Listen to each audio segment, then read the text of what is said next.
এখন কিন্তু প্রত্যেকদিন সন্ধ্যেবেলার পরেই ঝড় বৃষ্টিটা আসছে। আমাদের তো কালকে আম গাছের ডাল একটা ভেঙে পড়েই গেছে, আর কয়েকটা আম পড়েছিল, বেশি আম পড়েনি। কারণ জল হওয়ার পরেই দেখলাম আমের বোটাগুলো শক্ত হয়ে গেছে। আগেতে প্রচুর আম পড়ে গেছে জানো তো। আর হনুমান এসেও আম গাছের ডাল একটা এত আম হয়েছিল, সেই আম গাছের ডালটাও ভেঙে দিয়েছিল।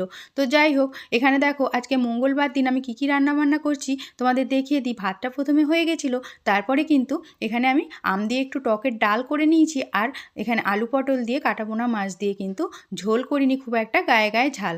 আর তারপরে এখানে আমি কয়েকটা বড়া ভেজে নিলাম হিঞ্চে দিয়ে, বেসন বড়া। আর তার সাথে মাছের ডিমেরও বড়া ভেজে নিয়েছি। হিঞ্চের বড়াটা কিন্তু আমার বরের খুবই প্রিয় একটা রেসিপি।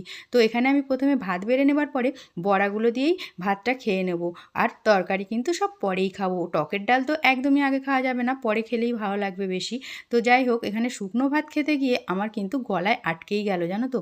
তো তারপরে কিন্তু আমি আগে জলটা খেয়ে নিলাম। আর এই যে দেখছো কাটাপোনা মাছের লেজ আছে না তরকারিতে, এটা কিন্তু আমার খুবই প্রিয়। এটা কিন্তু সব থেকে বেশি খেতে আমিই ভালোবাসি। মিনি ব্লগটা কেমন লাগলো? ভালো লাগলে ভিডিওতে লাইক।